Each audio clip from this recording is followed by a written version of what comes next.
કૃષ્ણ, જય જલારામ. આજનો વ્લોગ અહીં સ્ટાર્ટ કરું છું. સવારના વાગી ગયા છે 10. છોકરા સ્કૂલે ગયા છે. ભાવિન જો જય શ્રી કૃષ્ણ. ભાવિન જય શ્રી કૃષ્ણ. કેમ છો? બસ જો આ તો ઓલું નાસ્તા બનાવીએ સાતમ આઠમના કામ. નાસ્તા કરો. આજે સવારે સ્કૂલે ગયો તો બહુ મજા આવી ભાઈ. શું થયું? આઈ થિંક 30-40 કાનુડા તો વધારે હશે, ઓછા નહીં. બધા એવડા છોકરા કાનુડા બિના તો જન્માષ્ટમી સેલિબ્રેટ કરતા હોય સ્કૂલમાં. સેલિબ્રેશન હતું એટલે એ આજ મેં જોયું, લગભગ બધા નાના છોકરા છે બધા કાનુડા બનીને આવ્યા.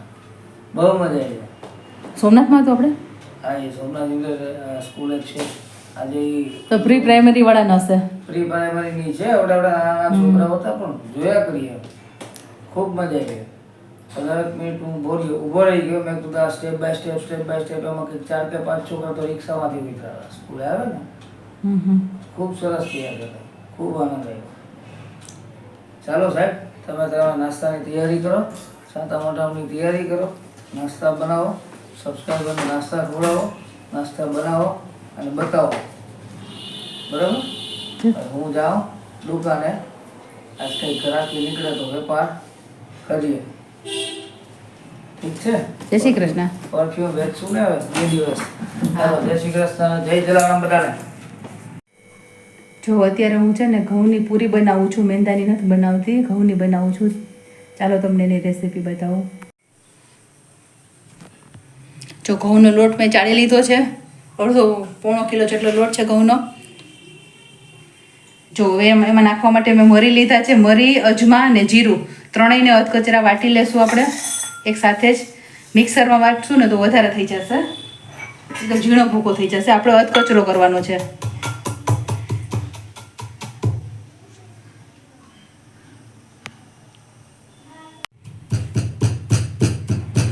જો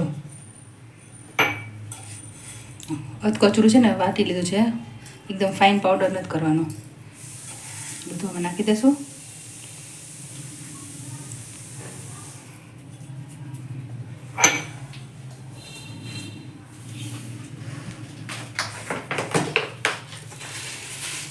સ્વાદ પ્રમાણે નિમક એડ કરશું.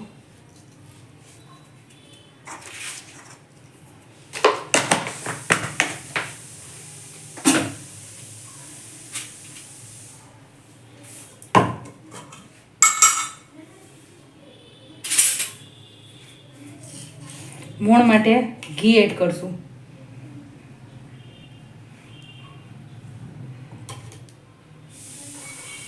તેલ પણ નાખી શકીએ, પણ આ ઘીનો ટેસ્ટ બહુ સરસ આવે છે. 2 ચમચા ભરીને ઘી નાખ્યું છે.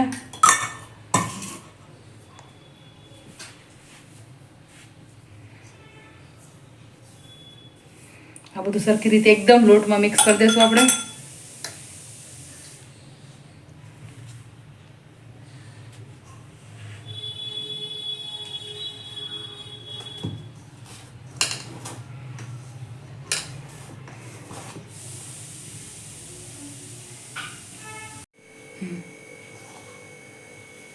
આમ જો મોણ છે ને આમ સારી રીતે મિક્સ થઈ જાય ને એટલે હાથેથી આમ કરી નાખવાનું છે. કારણ કે આપણે ઘઉંના લોટની પૂરી કરીએ ને એટલે લોટમાં બેસી જવો જોઈએ સરસ મોણ.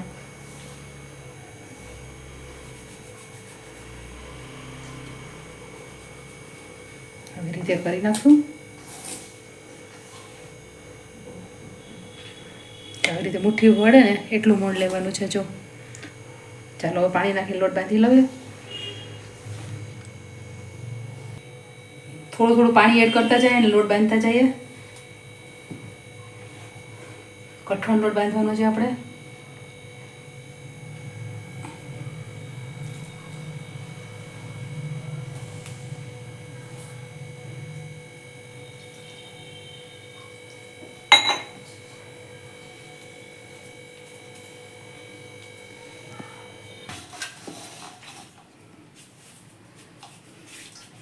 જો આવી રીતે લોટ બાંધી લીધો છે.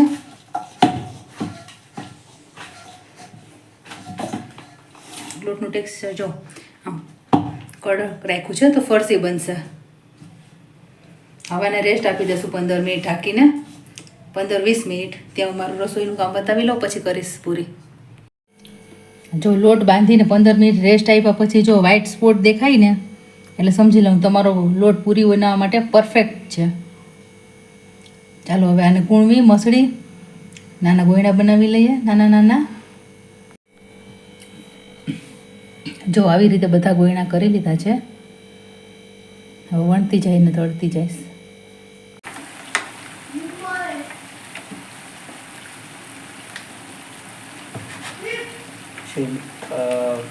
લોટ કઈ રીતે બાંધવાનો ખ્યાલ મેં રેસીપી આપી દીધી છે. આપી દીધી.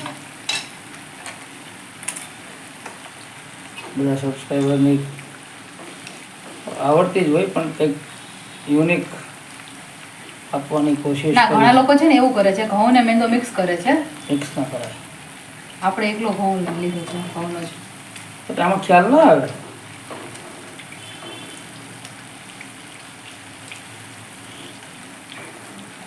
શરૂઆતમાં મેં અહીંયા જોઈ ત્યારે મને ખ્યાલ ના આવ્યો કે ભાઈ ઘઉં છે કે મેંદો છે. તળવામાં ઉતાવળ નથી કરવાની, શાંતિથી તળવાની. એકદમ સ્લો ફ્લેમ ઉપર. ગોલ્ડ થવી જોઈએ કે ગોલ્ડ કલર થવી જોઈએ. આમ બદામી ઉપર બદામી કલર. ઉકળાટ એટલો જ છો પણ આજે તો બાપા હવે તો વરસાદ આવી જાય તો સારું એમ થઈ ગયું છે. આવશે આવશે. આ એક દિવસ ખાવું ને કેટલી રામાયણ છે. સાતમના એમ દિવસે. થોડું થાય. ચાલો બધા સબસ્ક્રાઈબર આ રીતે બનાવજો. રેસીપી આ વિડીયોમાં આપેલી છે. પછી કમેન્ટમાં જણાવજો કે કોણ સક્સેસ થયું અને કોની અમારા જેવી બની. ઠીક છે. જો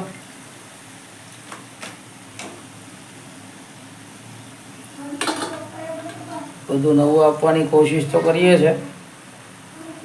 જો આવી રીતે અમારે- પાડીને તળતી જાય. અમારી કોઈ ભૂલ થતી હોય તો કમેન્ટમાં જણાવજો કે ભાઈ આ ભૂલ થાય છે.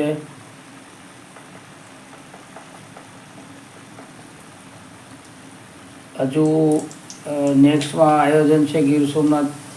ધીરે ધીરે બતાવશું તમને બધા ફરવાલાયક સ્થળની મુલાકાત કરાવશું તમને બધાને. લાઈવ તમે હોય ને જે હાજર હોય એવું લાગશે તમને, એવું ફીલ કરાવશું.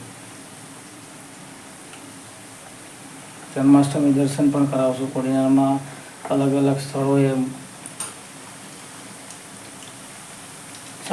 સારી રીતે ડેકોરેશન થાય છે, વર્ષોથી થાય છે. જન્માષ્ટમી સારી થઈ છે કોઈનામાં. બતાવશું આપણે બધા સબસ્ક્રાઈબરને બતાવશું. જો